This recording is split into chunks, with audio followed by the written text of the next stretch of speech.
Amados irmãos, nós estamos iniciando o nosso estudo das Sagradas Escrituras. Queremos pedir a bênção do nosso Deus sobre a vida de todos nós que estamos reunidos aqui e os nossos queridos que recebem a palavra nas outras localidades. Estamos examinando o livro Provérbios, hoje o capítulo 3. Filho meu, não te esqueças da minha lei, e o teu coração guarde os meus mandamentos, porque eles aumentarão os teus dias e te acrescentarão anos de vida e paz. Não te desamparem a benignidade e a fidelidade.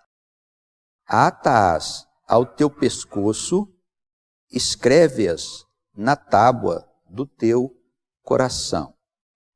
E acharás graça e bom entendimento aos olhos de Deus e do homem.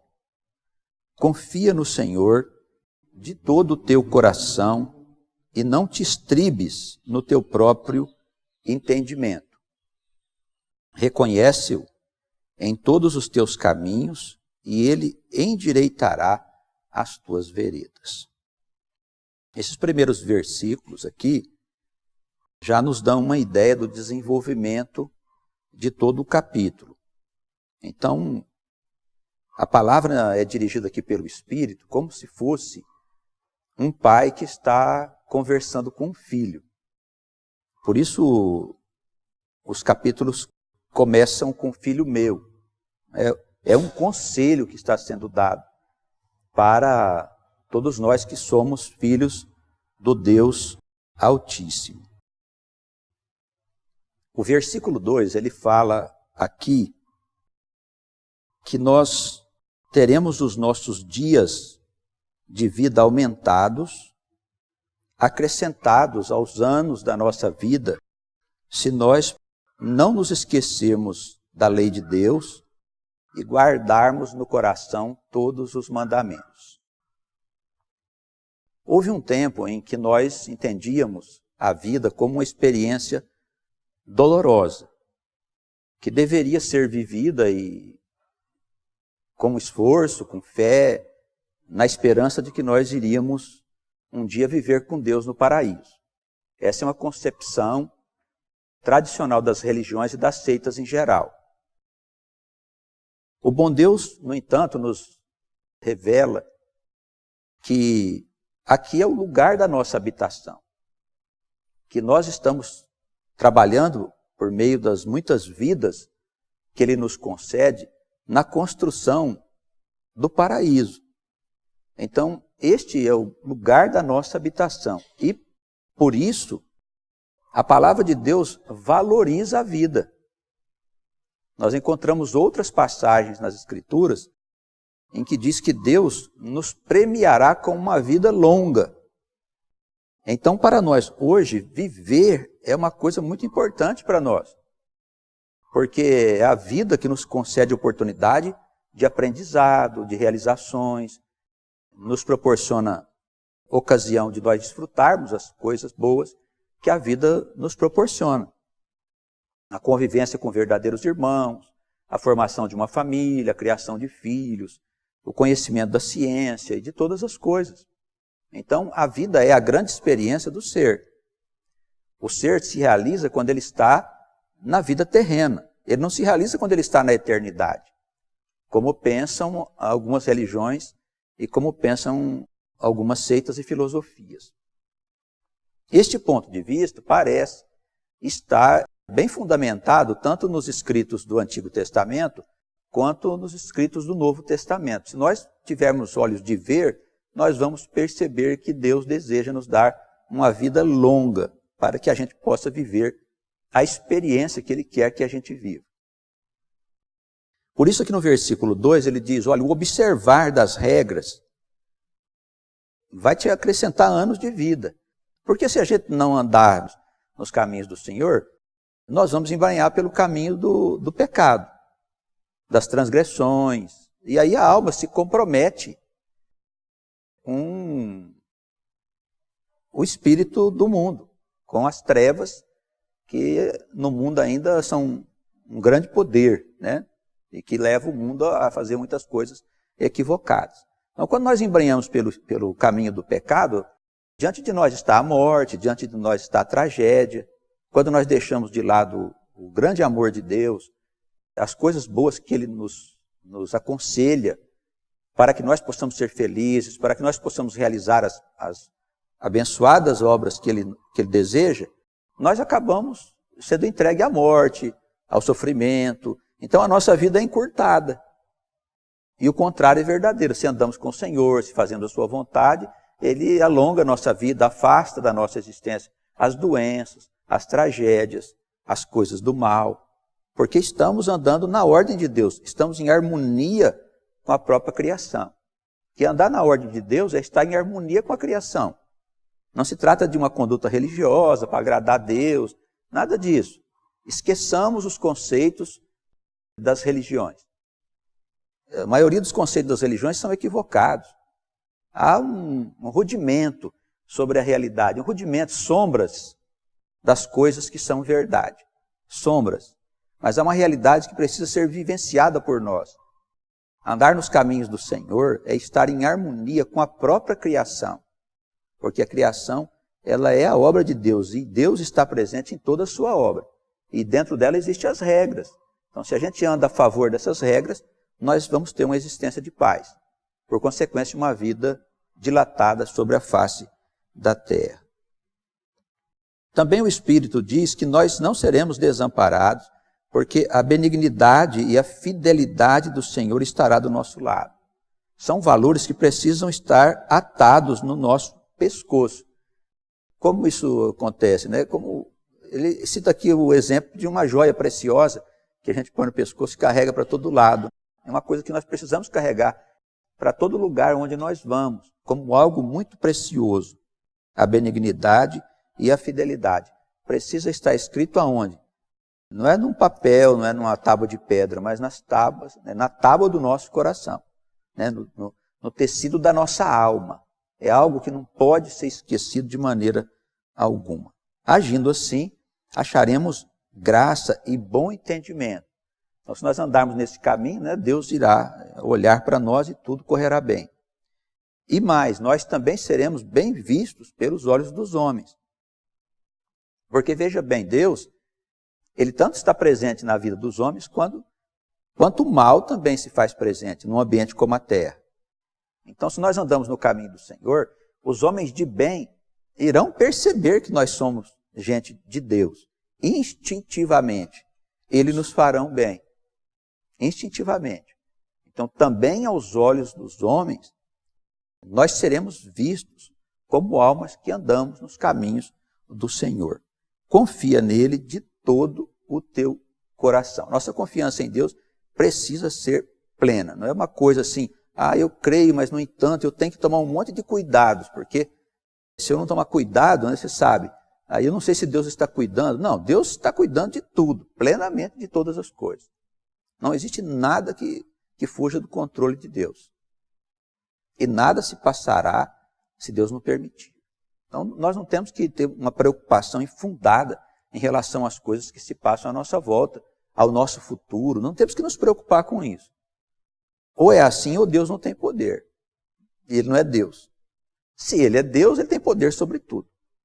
Se nós andamos com Ele, as Escrituras falam de fora a fora que Ele vai nos beneficiar. E as Escrituras não podem ser anuladas, dizia Jesus. Então Deus vai nos proporcionar o bem.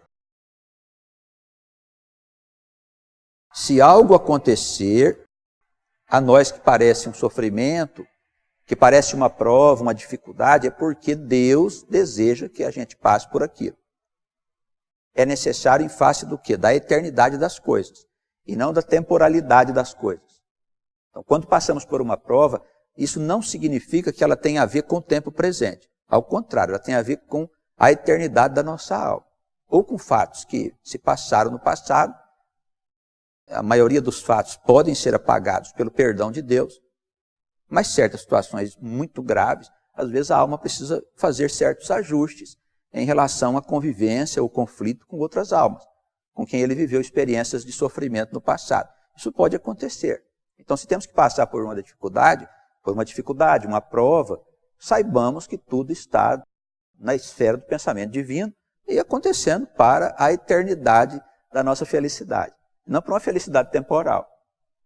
Como ainda tudo está sendo transformado para o estado melhor, natural que a gente às vezes passe por um aperto aqui, uma situação ali, necessária ao avanço de todas as coisas.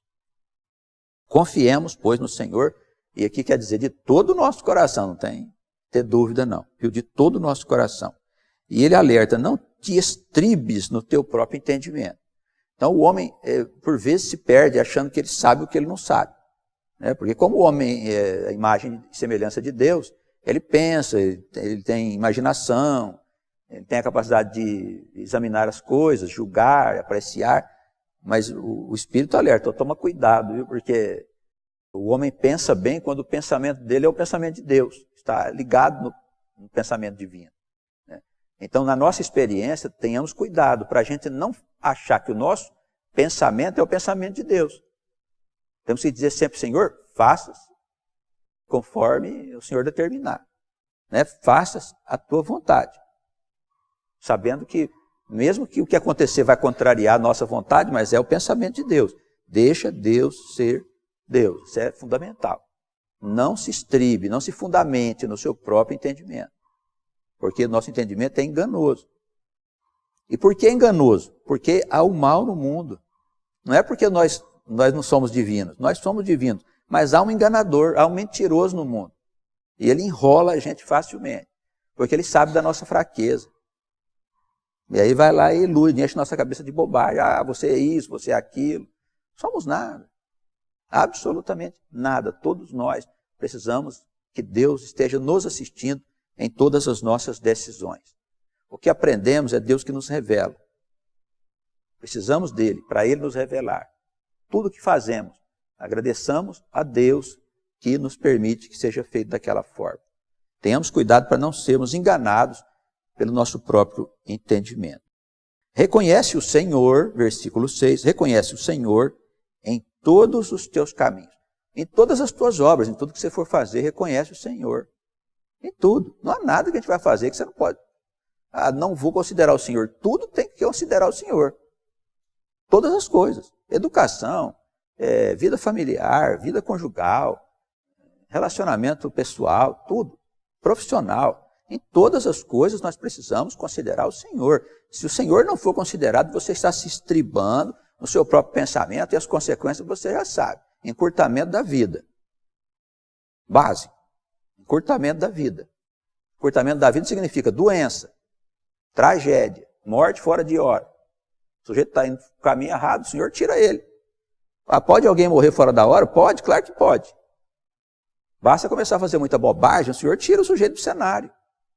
Está vendo que a alma deixou se envolver pelo mal, ele tira do cenário. Com certeza. Quer dizer, fora do tempo, na relatividade das coisas, né? De Deus, mas tudo em Deus é absoluto. Mas dentro desse universo relativo, a alma de Deus, o Espírito de Deus, ele age, trabalhando a alma conforme ele vê a necessidade. A alma por si mesma, ela ainda não vive. Ela precisa de Deus. Né? Sempre estará em harmonia com Deus, vivendo nele, mas a alma ainda, nos nossos dias, ela não tem entendimento, não tem conhecimento das coisas eternas. E por isso é facilmente enganada pelos seus próprios pensamentos. Então, é um Deus que nós precisamos reconhecer em todas as coisas. Quer dizer, tudo que eu for fazer, tudo que eu for pensar, tudo tem que enfiar Deus no meio. O que Deus acha? Ah, eu acho isso, mas e as Escrituras? Porque frequentemente nos perguntam coisas. A gente responde o que a gente acha, mas será que nós estamos achando segundo o ponto de vista de Deus ou nós estamos achando segundo o nosso próprio ponto de vista? É isso que nós precisamos refletir, não é? Então, confiemos no Senhor de todo o nosso coração, reconheçamos o Senhor em todos os nossos caminhos, em todas as coisas, e Ele endireitará as nossas veredas. Quer dizer, há coisas tortas na nossa vida, reconheçamos o Senhor em tudo. Ele endireitará os caminhos tortuosos. Ah, isso aqui não tem jeito. Tudo tem jeito. Ah, isso aqui é impossível. Tudo tem jeito. O nosso Deus é um Deus que opera em tudo. Os fatos, tudo. As leis, as regras, os eventos, o tempo, a vida, a morte. Ele opera em tudo.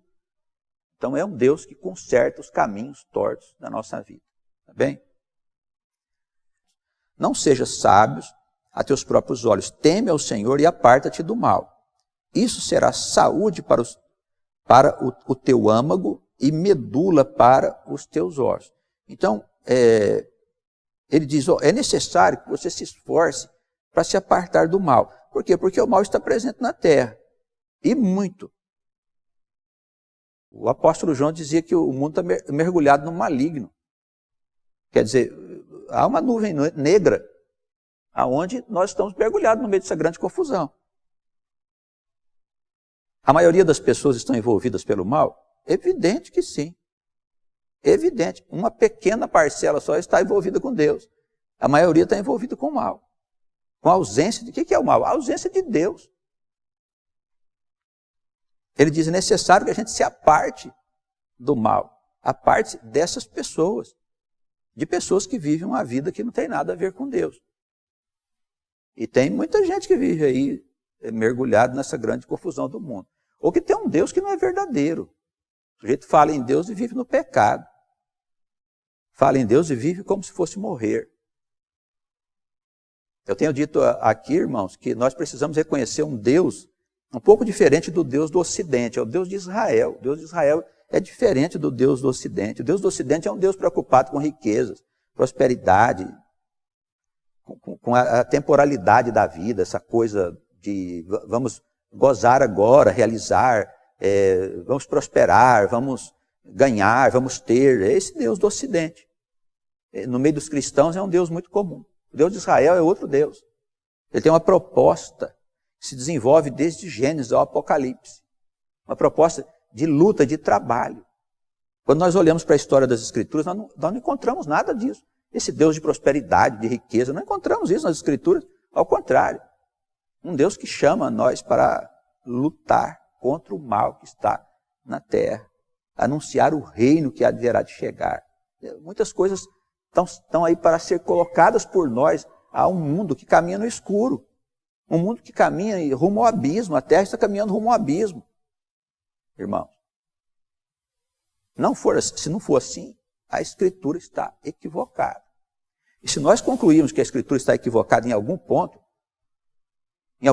das Escrituras, isso aqui, o livro não está certo, o profeta não falou a verdade, bom, aí nós podemos parar, podemos fechar. Porque a nossa fé se fundamenta nas Escrituras, ainda que haja problemas de tradução, etc. e tal. Mas são as Escrituras sagradas. Talvez no futuro nós tenhamos uma Escritura melhor traduzida, com mais clareza, mas são as nossas Escrituras. De Gênesis ao Apocalipse, nós temos aqui um chamado de Deus para grandes coisas. E não é para juntar dinheiro, não. Imagina se Deus está preocupado se você tem dinheiro ou não tem. Você acha que Deus está preocupado com isso? Jesus disse que Ele sabe o que você precisa antes de você pedir para Ele. Então como é que é um Deus preocupado em te dar dinheiro? Não está preocupado com isso. Muito menos que você dê riquezas para Ele, né? A palavra logo aqui a seguir já aborda essa questão. Então, um temor a Deus, apartar-se do mal, nos dará uma saúde para o nosso espírito, para a nossa alma, né? Para a nossa intimidade. A nossa intimidade é contaminada pelo mal. O mal, ele contamina a nossa intimidade e nos traz sofrimento, nos traz aflições, angústias, preocupações e medos infundados. Nós somos contaminados com isso. Então, observar o Senhor, o temor ao Senhor, apartar-se do mal, isso nos trará uma saúde para a nossa intimidade. E ele fala aqui da medula, a medula para os ossos, que é o alimento para a nossa alma, né? Assim, é a via que alimenta a nossa alma, o nosso ser. É a gente procurar se apartar do mal, ter um esforço constante de não se envolver com as trevas que estão presentes nesse lugar. A palavra segue aqui agora falando sobre os bens. Honra ao Senhor com os teus bens e com a primeira parte de todos os teus ganhos. E se encherão os teus celeiros e transbordarão de vinho os teus lagares. Então algumas pessoas usam essa escritura aqui para dizer assim, Deus quer que você dê dinheiro para Ele, sustenta pastores e sustenta igrejas e instituições que foram feitas. Não é nada disso. Na verdade, sempre os homens, os sacerdotes de Deus, tiveram uma tarefa de socorrer as pessoas que precisavam de ajuda. As viúvas, os órfãos, os estrangeiros que apareciam naquele lugar.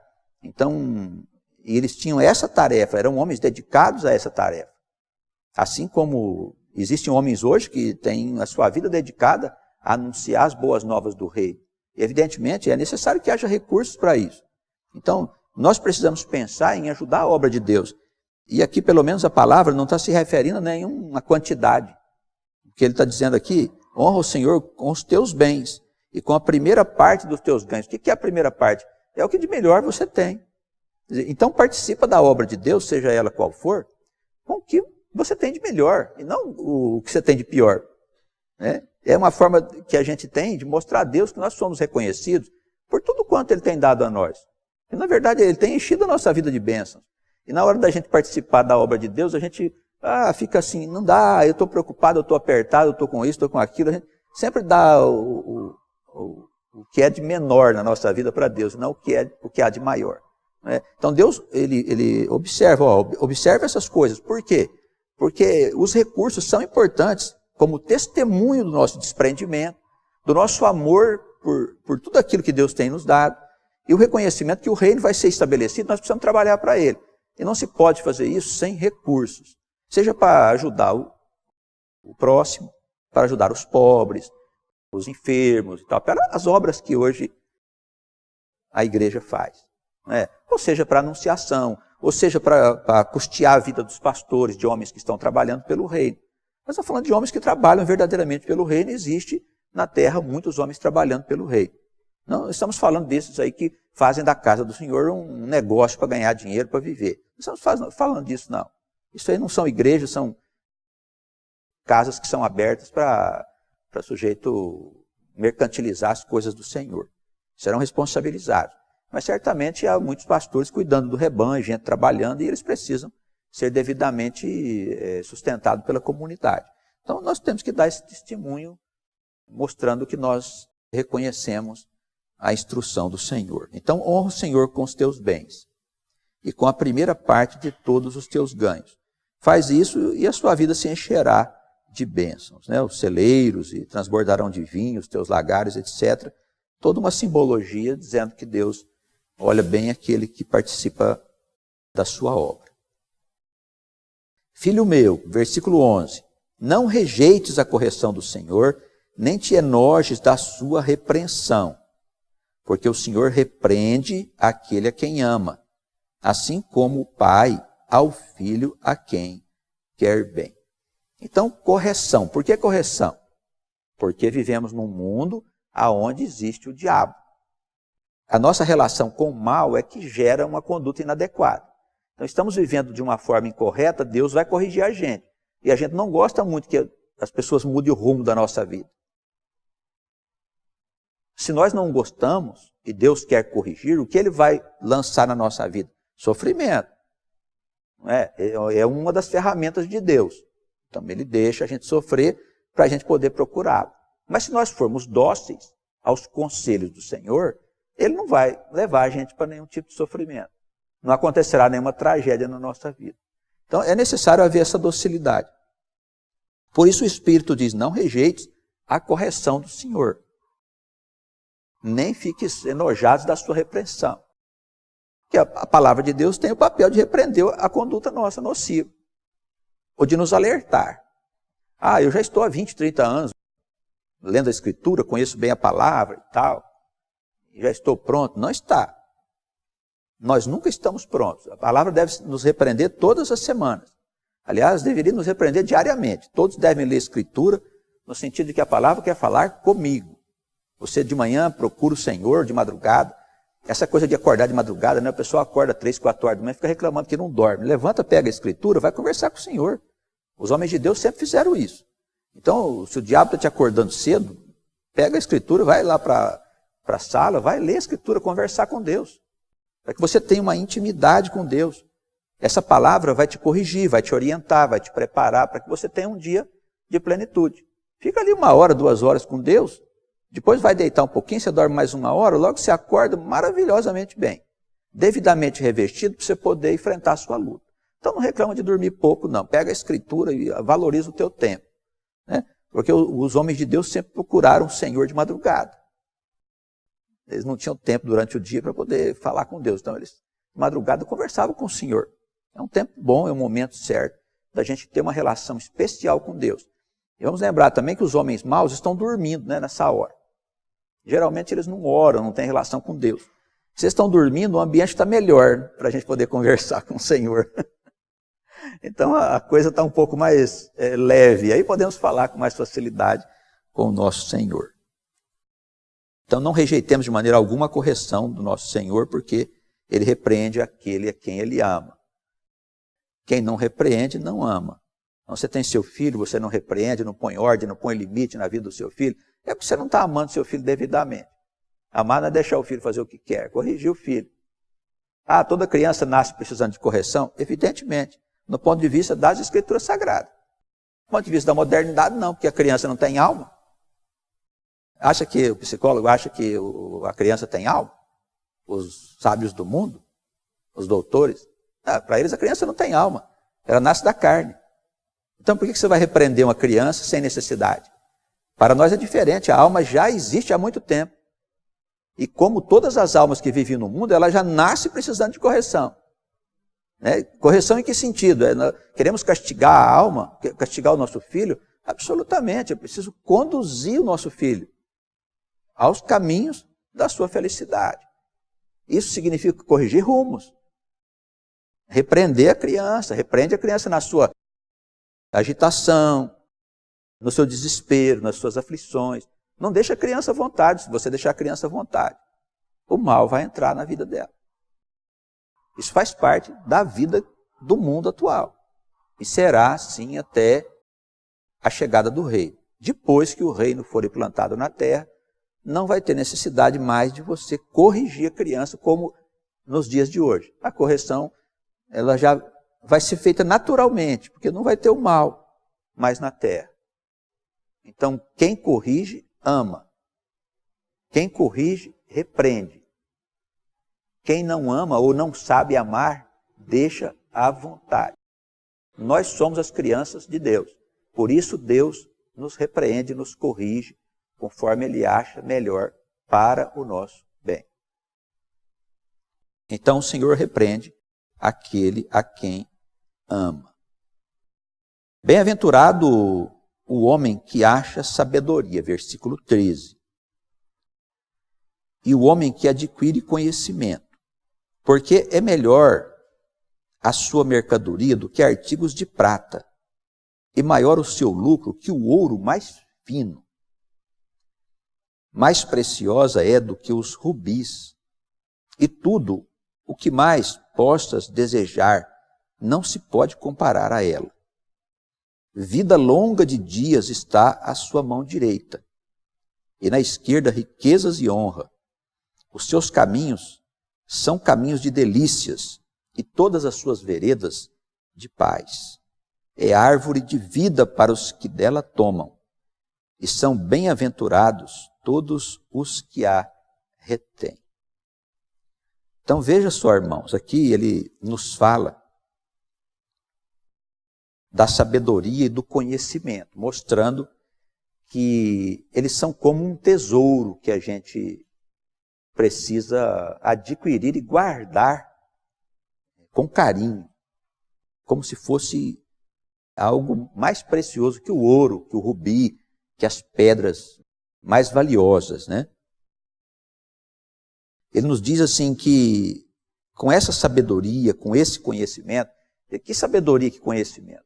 Das coisas eternas, de como funcionam tudo que está à nossa volta, as coisas que estão diante de nós, todas as situações que estão à nossa volta. Qual a nossa origem? De onde é que nós viemos? O que estamos fazendo no mundo? Qual é a missão nossa? O que acontece nos intervalos em que nós vamos até os céus da eternidade? São intervalos mesmo. Em vez da gente ser de lá e a gente vir aqui passar um tempo e voltar para lá, não. Nós somos daqui. Aqui é o nosso lugar. E vamos lá passar um espaço de tempo na eternidade e voltamos aqui para seguir a nossa experiência existencial. Tudo indica que assim funciona a criação. Eu preciso saber de todas essas coisas. Então, ao falarmos de conhecimento e sabedoria, aqui não podemos confundi-los com a ciência do homem, com a sabedoria das escolas, com a ciência que foi criada pelo homem. Não podemos fazer confusão. Não se trata dessa sabedoria. É a sabedoria das coisas de Deus, das coisas eternas. A sabedoria do homem, ela tem espaço dentro da experiência do homem.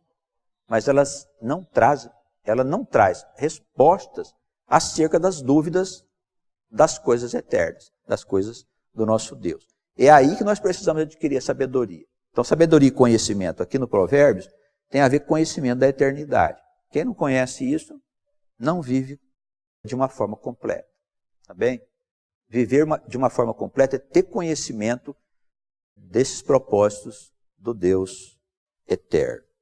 Então é muito valioso. O versículo 16 ainda fala que de vida longa, mais uma vez, dizendo que a sabedoria estende a nossa vida, a experiência nossa existencial, nos dá riquezas, honra, quer dizer, tudo que vamos fazer dá certo, prospera.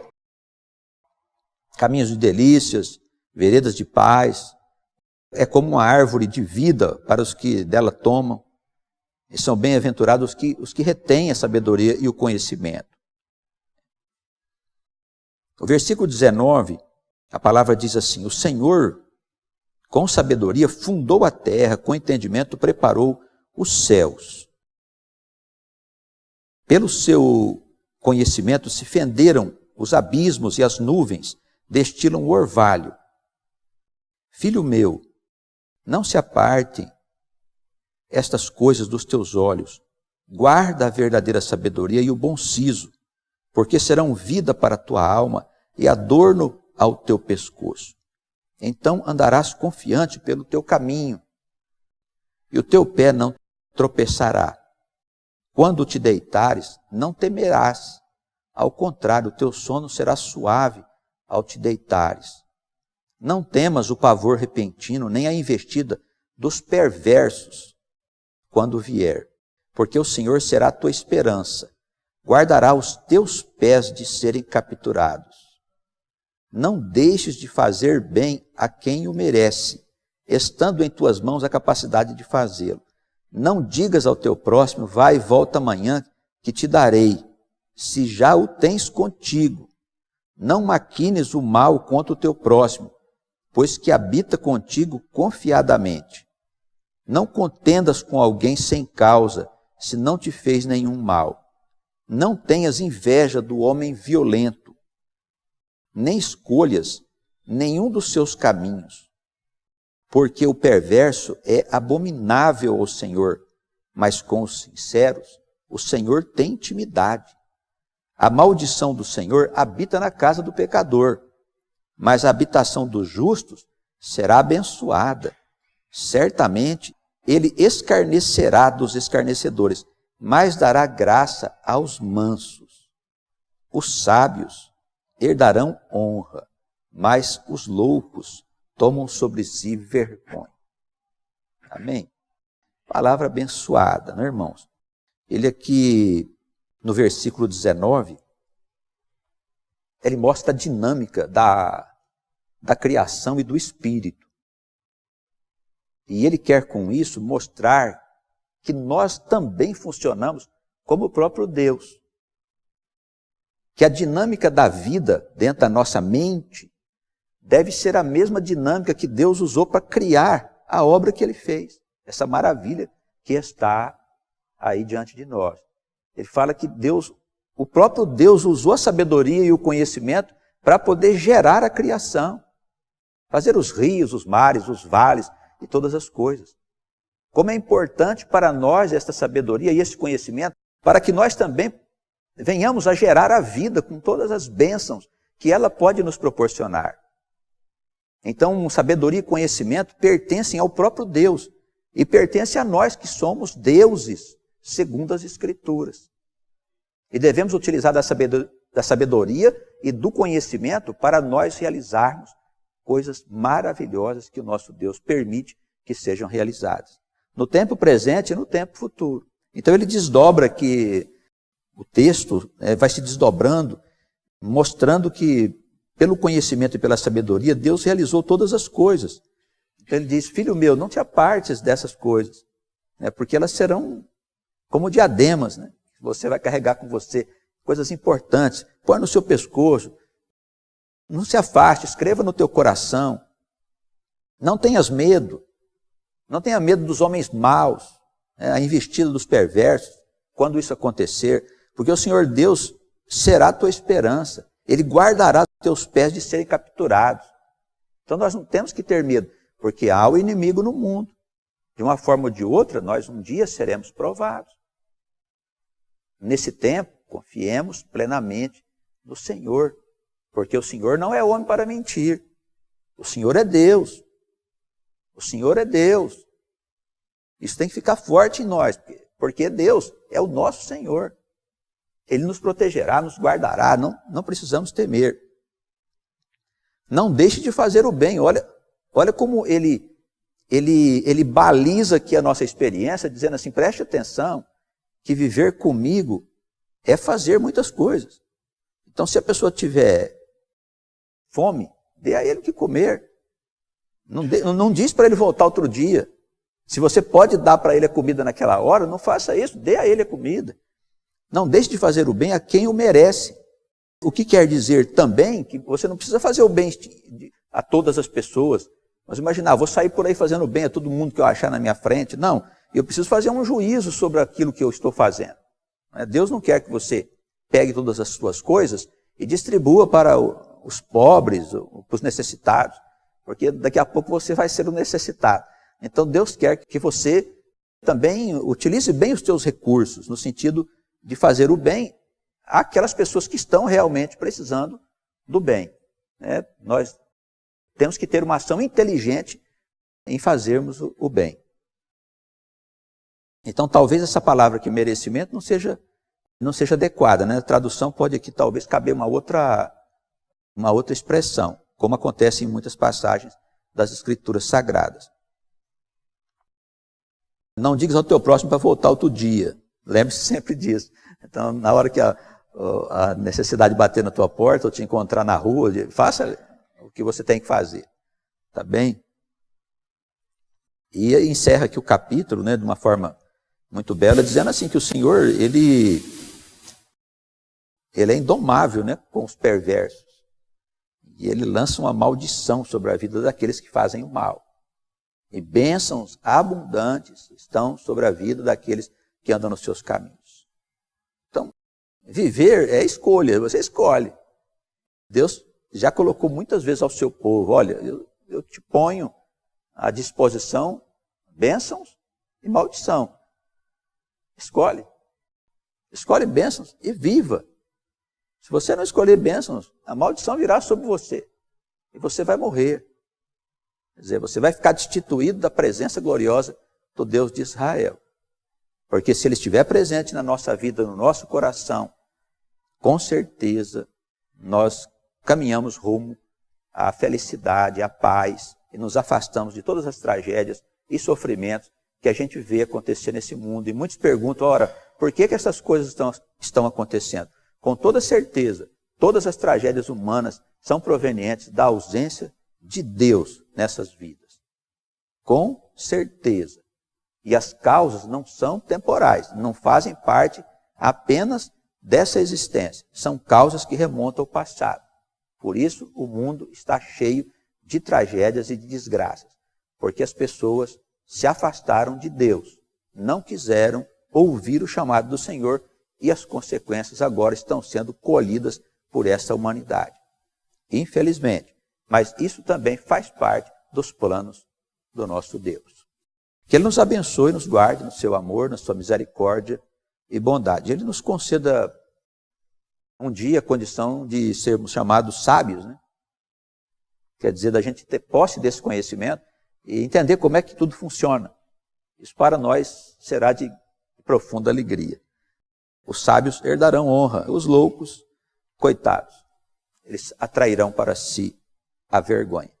Que nós sejamos abençoados em nome de Jesus, nosso Senhor. Amém.